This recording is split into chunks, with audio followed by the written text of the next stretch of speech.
Dracula, Chapter 3. Jonathan Harker's journal continued.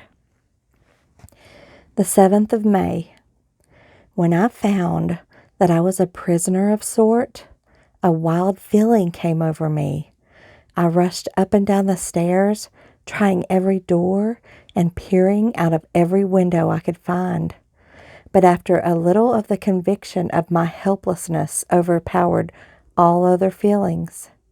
When I look back after a few hours, I think I must have been mad for the time, for I behaved much as a rat does in a trap.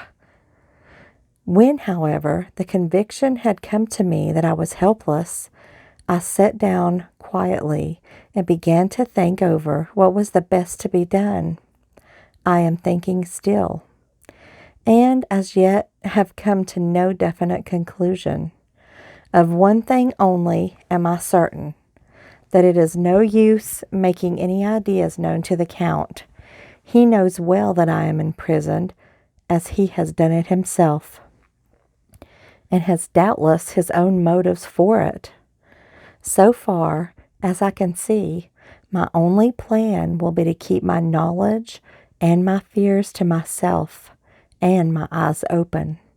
I am, I know, either being deceived like a baby by my own fears, or else I am in desperate straits. And if the latter be so, I need and shall need all my brains to get through. I had hardly come to this conclusion when I heard the great door below shut, and knew that the Count had returned.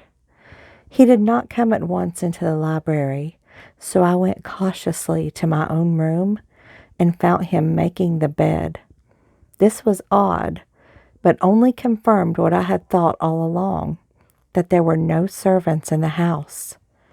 When later I saw him through the chink of the hinges of the door, laying the table in the dining room, I was assured of it. For if he does himself all these menial offices, surely it is proof that there is no one else in the castle. It must have been the Count himself who was the driver of the coach that brought me here. This is a terrible thought, for if so, what does it mean that he could control the wolves as he did, by only holding up a hand in silence? How was it that all the people at Bistritz and on the coach had some terrible fear for me? What meant the giving of the crucifix, of the garlic, of the wild rose, of the mountain ash? Bless that good, good woman who hung the crucifix around my neck, for it is a comfort and a strength to me whenever I touch it. It is odd that a thing which I have been taught to regard with disfavor and as idolatrous should in a time of loneliness and trouble be so helpful. Sometime, if it may be, I must examine this matter and try to make up my mind about it. In the meantime, I must find out all I can about Count Dracula, as it may help me to understand. Tonight he may talk of himself. If I turn the conversation that way, I must be very careful, however, not to awake his suspicion. Midnight. I have had a long talk with the Count. I asked him a few questions on Transylvania history, and he warmed up to the subject wonderfully. In his speaking of things and people, and especially of battles, he spoke as if he had been present at all of them. One thing he said, which I shall put down as nearly as I can, for it tells in its way the story of his race. We Skelxies have a right to be proud, for in our veins flow the blood of many brave races who fought as the lions fight for lordship. Here is the whirlpool of European races. The Ugric tribe bore down from Iceland the fighting spirit which Thor and Woden gave them, which their Berkseekers displayed to such full intent on the seaboards of Europe, aye, and of Asia and Africa too, till the peoples thought that werewolves themselves had come. Here too, when they came, they found the Huns, whose warlike fury had swept the earth like a living flame, till the dying peoples held that in their veins ran the blood of those old witches who, expelled from Cynthia, had mated with the devils of the desert. Fools, fools! What devil or what witch was ever so great as Attila, whose blood is in these veins? Ah, young sir, the Skelxies and the Dracula and their heart's blood, their brains and their swords can boast a record that mushroom growths like the Habsburgs and the Romanovs can never reach. The warlike days are over. Blood is too precious a thing in these days of dishonorable peace, and the glories of the great races are as a tale that is told. It was by this time close on morning, and we went to bed. Memo. This diary seems horribly like the beginning of the Arabian Nights, for everything has to break off at a cockcrow, or like the ghost of Hamlet's father. The 12th of May. Let me begin with facts of which there can be no doubt. I must not confuse them with experiences which will have to rest on my own observation or my memory of them. Last evening, when the Count came from his room, he began by asking me questions on legal matters and on the doing of certain kinds of business. I had spent the day wearily over books, and simply to keep my mind occupied went over some of the matters I had been examined in at Lincoln's Inn. There was a certain method in the Count's inquiries, so I shall try to put them down in sequence. The knowledge may somehow or sometime be useful to me. First, he asked if a man in England might have 2 solicitors or more. I told him he might have a dozen if he wished, but it would not be wise to have more than one solicitor engaged in one transaction, as only one could act at a time, and that to change would be against his interest. He seemed thoroughly to understand, and went on to ask if there would be any practical difficulty in having one man to attend, say, to banking, and another to look after shipping in a place far from the home of the banking solicitor. I asked him to explain more fully, so that I might not by any chance mislead him. So he said, I shall illustrate. Your friend and mine, Mr. Peter Hawkins, from under the shadow of your beautiful cathedral at Exeter, which is far from London, buys for me, through your good self, my place at London. Good. Now here, let me say frankly that you should think it strange that I have sought the services of one so far off from London instead of someone resident there, that my motive was that of no local interest might be served, save my wish only, and as one of London residents might perhaps have some purpose of himself or friend to serve. I went thus afield to seek my agent, whose labors should be only in my interest. Now suppose I, who have much on affairs, which to ship goods, say, to Newcastle, or Durham, or Harwich, or Dover, might it not be that it could be with more ease be done by consigning to one of those ports? I answered that certainly it would be most easy, but that we solicitors had a system of agency, one for the other, so that the client, simply placing himself in the hands of one man, could have his wishes carried out by him without further trouble. But, he said, I could be at liberty to direct myself. Is it not so?"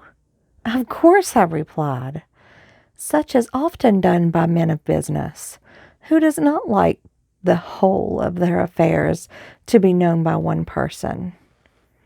"Good," he said, and then went on to ask about the means of making consignments, and the forms to be gone through, and of all sorts of difficulties which might arise, but by forethought could be guarded against.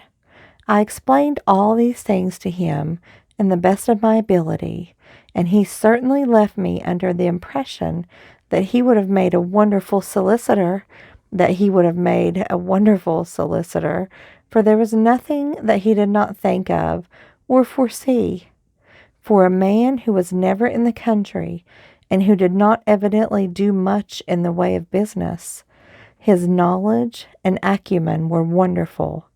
When he had satisfied himself on these points, he suddenly stood up and said, "Have you written since your first letter to our friend Mr. Peter Hawkins, or to any other?"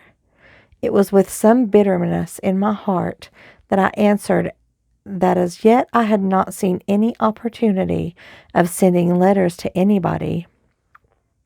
"Then write now, my young friend," he said, laying a heavy hand on my shoulder. "Write to our friend and to any other, and say, if it will please you, that you shall stay with me until a month from now." "Do you wish me to stay so long?" I asked, for my heart grew cold at the thought. "I desire it much. Nay, I will take no refusal.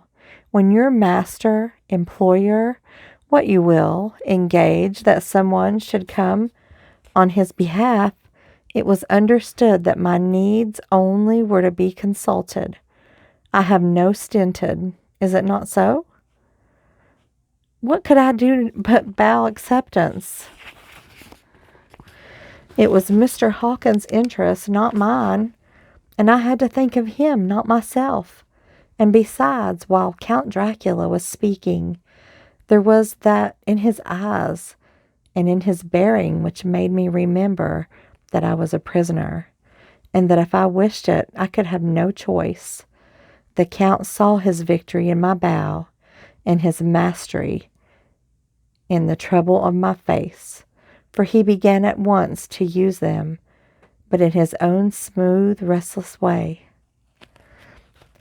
"I pray you, my good young friend, that you will not discourse of things other than business in your letters. It will doubtless please your friends to know that you are well, and that you look forward to getting home to them. Is it not so?"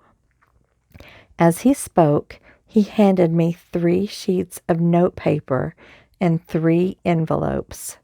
They were all of the most thinnest foreign post, and looking at them, then at him, and noticing his quiet smile with the sharp canine teeth lying over the red underlip, I understood as well as if he had spoken that I should be more careful what I wrote, for he would be able to read it.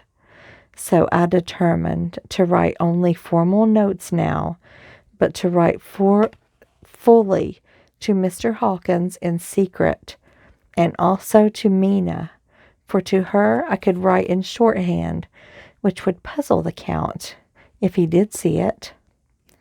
When I had written my letters, 2 letters, I sat quiet, reading a book while the Count wrote several notes, referring as he wrote them to some books on his table.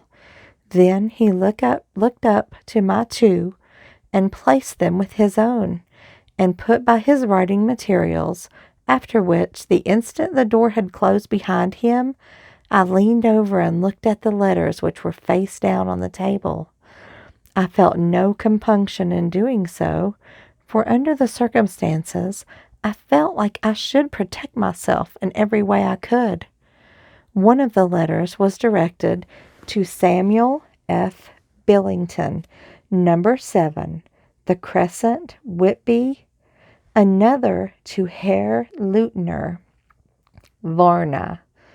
The third was to Coutts and Company, London, and the fourth to Heron Klopstock and Billruth, bankers, Budapest. The second and fourth were unsealed. I was just about to look at them when I saw the door handle move. I sank back in my seat, having just enough time to replace the letters as they had been, and to resume my book before the Count, holding still another letter in his hand, entered the room. He took up the letters on the table and stamped them carefully, then turning, said, "I trust you will forgive me, but I have much work to do in the private this evening. You will, I hope, find all things as you wish." At the door he turned, and after a moment's pause said, "Let me advise you, my dear young friend, nay, let me warn you with all seriousness, that should you leave these rooms, you will not by any chance go to sleep in any other part of the castle. It is old, it has many memories, and there are bad dreams for those who sleep unwisely. Be warned. Should sleep now or ever overcome you, or be like to do, then haste to go to your own chamber, or to these rooms, for your rest will then be safe. But if you do not be careful in this respect, then—" He finished his speech in a gruesome way, for he motioned with his hands as if he were washing them. I quite understood. It may only doubt me what was to whether any dream could be more terrible than the unnatural, horrible net of gloom and mystery which seemed to be closing around me. Later. There is no doubt in question. I shall not fear to sleep in any place where he is not. I have placed the crucifix over my head, and I have placed the crucifix over the head of my bed.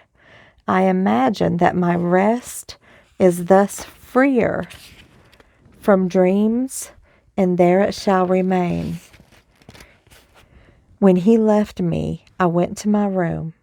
After a little while, not hearing any sound, I came out and went up to the stone stair to which I could look out towards the south. There was some kind of freedom in the vast expanse, inaccessible though it was to me, as compared with the narrow darkness of the courtyard. Looking out upon this, I felt that I was indeed in prison, and I seemed to want a breath of fresh air, though it were out of the night. I am beginning to feel this nocturnal existence tell on me. It is destroying my nerve. I start at my own shadow, and I am full of all sorts of horrible imaginings.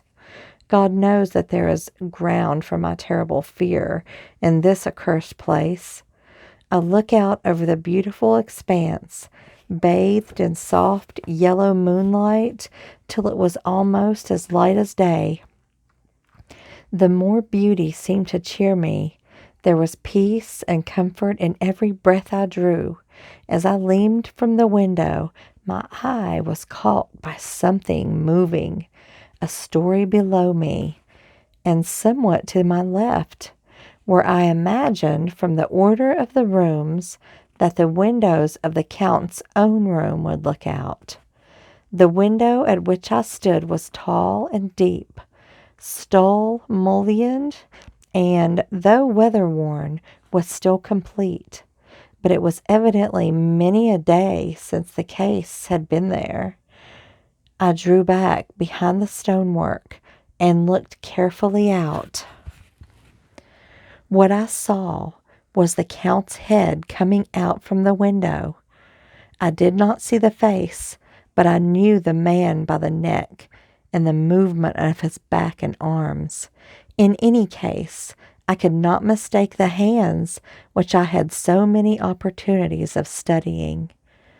I was at first interested and somewhat amused, for it is wonderful how small a matter will interest and amuse a man, for if he is a prisoner. But my very feelings changed to repulsion and terror when I saw the whole man slowly emerge from the window and begin to crawl down the castle wall over the dreadful abyss, face down, with his cloak spreading out around him like great wings. At first I could not believe my eyes. I thought it was some trick of the moonlight, some weird effect of shadow, but I kept looking, and it could be no delusion. I saw the fingers and toes grasp the corners of the stones, worn clear of the mortar by the stress of years, and by thus using every projection and inequality, move downwards with considerable speed, just as a lizard moves along a wall. What manner of man is this? Or what manner of creature is it in resemblance of a man? I feel the dread of this horrible place overpowering me. I am in fear, in awful fear, and there is no escape from me. I am encompassed without terrors that I dare not think of. The 15th of May. Once more I have seen the Count go out in his lizard fashion. He moved downwards in a sidelong way, some 100 feet down, and a good deal to the left. He vanished into some hole or window. When his head had disappeared, I leaned out to try to see more, but without avail. The distance was too great. I knew he had left the castle now, and thought to use the opportunity to explore more than I dared to do as yet. I went back to the room, and taking a lamp, tried all the doors. They were all still locked, as I had expected, and the locks were comparatively new. But I went down the stone stairs to the hall, where I had entered originally, and found I could pull back the bolts easily enough and unhook the great chains, but the door was locked and the key was gone. That key must be in the Count's room. I must watch should his door be unlocked, so that I may get it and escape. I went on to make a thorough examination of the various stairs and passages, and to try the doors that opened from them. 1 or 2 small rooms near the hall were open, but there was nothing to see in them except for old furniture, dusty with age and moth-eaten. At last, however, I found one door at the top of the stairway. Through it, though it seemed to be locked, gave a little under pressure. I tried it harder, and found that the resistance came from the fact that the hinges had fallen somewhat, and the heavy door rested on the floor. Here was an opportunity I might not have again. So I exerted myself, and with many efforts forced it back so that I could enter. I was now in a wing of the castle, further to the right than the rooms I knew, and a story lower down. From the windows I could see that the suite of rooms lay along to the south of the castle, the windows of the inn room looking out both west and south. On the latter side, as well as the former, there was a great precipice. The castle was built on the corner of a great rock, so that on 3 sides it was quite impregnable. A great window was placed here where sling or bow or culverin could not reach, and consequently light and comfort were secured. To the west was a great valley, and then, rising far away, great jagged mountains, fastness, rising peak on peak. There was evidently the portion of the castle occupied by the ladies in bygone days, for the furniture had more air of comfort than by any I have seen yet.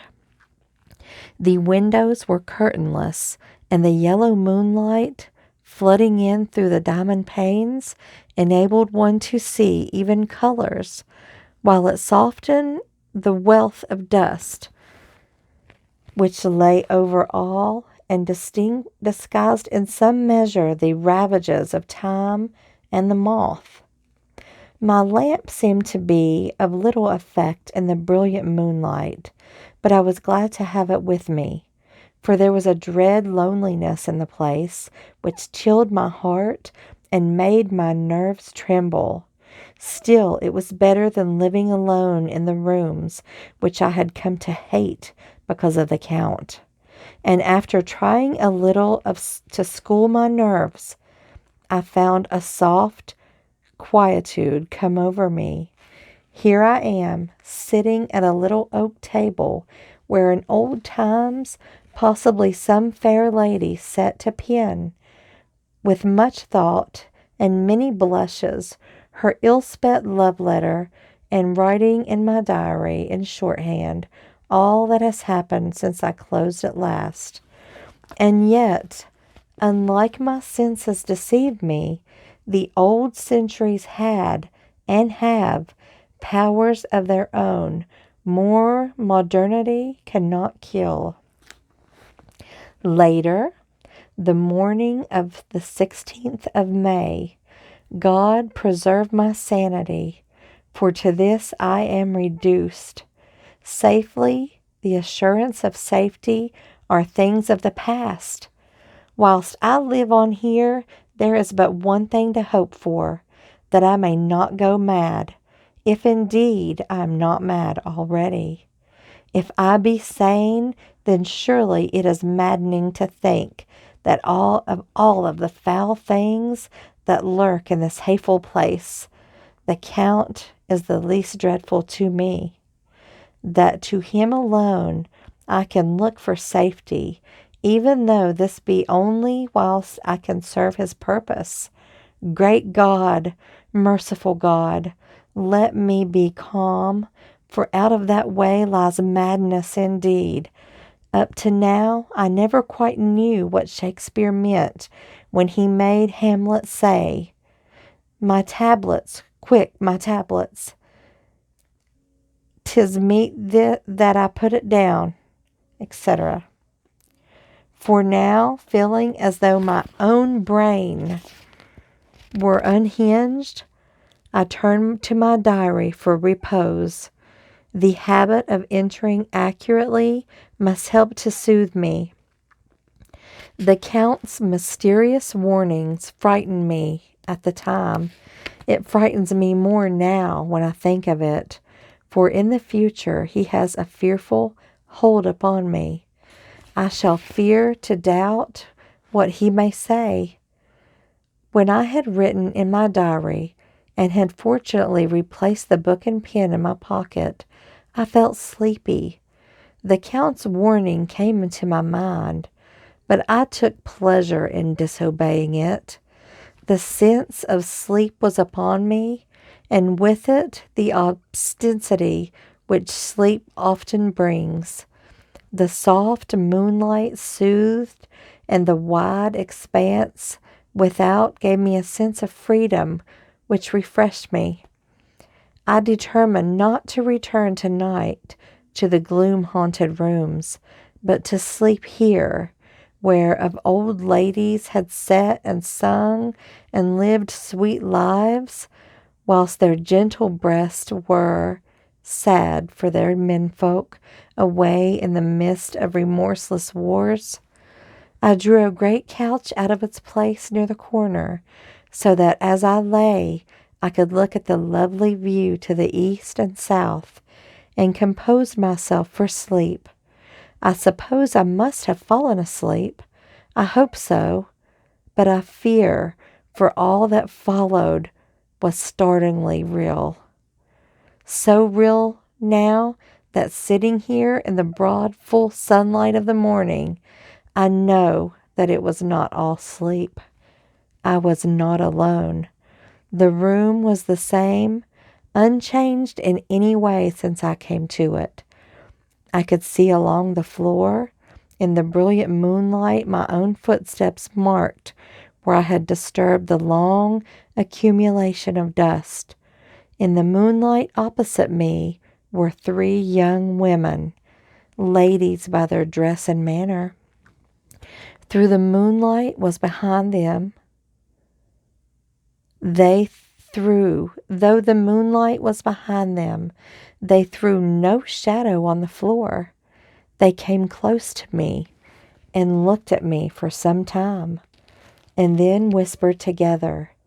2 were dark and had high, aquiline noses like the Count, and great, dark, piercing eyes that seemed to be almost red when contrasted with their pale yellow moon.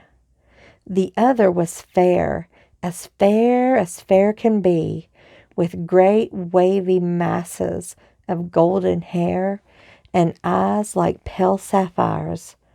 I seemed somehow to know her face, and to know that in it connections with some dreamy fear, but I could not recollect at the moment how or where. All 3 had brilliant white teeth that shone like pearls against the ruby of their voluptuous lips. There was something about them that made me uneasy, some longing, and at the same time some deadly fear. I felt in my heart a wicked, burning desire that they would kiss me with those red lips. It is not good to note this down, lest some day it should meet Mina's eyes and cause her pain. But it is the truth. They whispered together, and then they all 3 laughed, such a silvery, musical laugh, but as hard as though the sound never could have come through the softness of human lips. It was like the intolerable, tingling sweetness of water glasses when played on by a cunning hand. The fair girl shook her head, and the other 2 urged her on. One said, "Go on, you are first, and we shall follow. Yours is the right to begin," the other added. "He is young and strong. There are kisses for us all." I lay quiet, looking out under my eyelashes in an agony of delightful anticipation. The fair girl advanced and bent over me till I could feel the movement of her breath upon me. Sweet it was in one sense, honey sweet, and sent the same tingling through the nerves as her voice, but with a bitter underlying the sweet, a bitter offensiveness as one smells in blood. I was afraid to raise my eyelids, but looked out and saw perfectly under the lashes. The girl went on her knees and bent over me, simply gloating. There was a deliberate voluptuousness which was both thrilling and repulsive, and as she arched her neck, she actually licked her lips like an animal, till I could see in the moonlight the moisture shining on the scarlet lips and on the red tongue as it had lapped the white sharp teeth. Lower and lower went her head as the lips went below the range of my mouth and chin and seemed to fasten on my throat. Then she paused, and I could hear the churning sound of her tongue as it licked her lips and teeth, and I could feel the hot breath on my neck. Then the skin of my throat began to tingle as one's flesh does when the hand that is to tickle it approaches nearer, nearer. I could feel the soft, shivering touch of the lips on the supersensitive skin of my throat, and the hard dents of the 2 sharp teeth just touching and pausing there. I closed my eyes in languorous ecstasy and waited, waiting with beating heart. But at that instant, another sensation swept through me as quick as lightning. I was conscious of the presence of the Count and of his being as if lapped in a storm of fury. As my eyes opened involuntarily, I saw his strong hand grasp the slender neck of the fair woman, and with a giant's power drew it back. The blue eyes transformed with fury, the white teeth champing with rage, and the fair cheeks blazing red with passion. But the Count, never did I imagine such wrath and fury, even to the demons of the pit. His eyes were positively blazing. The red light in them was lurid, as if the flames of hell fire blazed behind them. His face was deathly pale, and the lines of it were hard like drawn wires.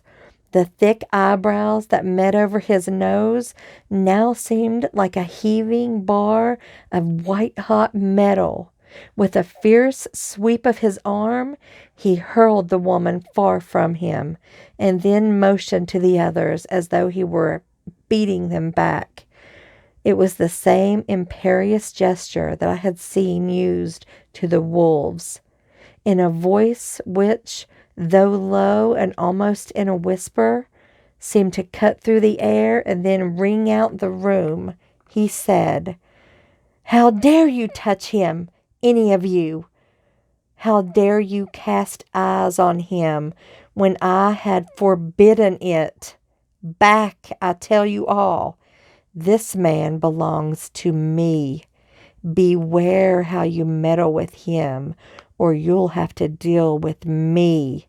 The fair girl, with a laugh of ribald coquetry, turned to answer him. "You yourself never loved. You never love." On this the other women joined, and such a mirthless, hard, soulless laughter ran through the room that it almost made me faint to hear it. It seemed like the pleasure of fiends. Then the Count returned, after looking at my face attentively, and said in a soft whisper, "Yes, I too can love. You yourselves can tell it from the past. Is it not so? Well, now I promise you that when I am done with him, you shall kiss him at your will. Now go, go. I must awaken him, for there is work to be done." "Are we to have nothing tonight?" said one of them with a low laugh, as she pointed to the bag which he had thrown up on the floor, and which moved as though there were some living thing within it. For answer, he nodded his head. One of the women jumped forward and opened it. If my ears did not deceive me, there was a gasp and a low wail, as of a half-smothered child. The women closed round, whilst I was aghast with horror. But as I looked, they disappeared, and with them the dreadful bag. There was no door near them, and they could not have passed me without my noticing. They simply seemed to fade into the rays of the moonlight and pass out through the window. For as I could see outside the dim, shadowy forms for a moment before they entirely faded away. Then the horror overcame me, and I sank down unconscious.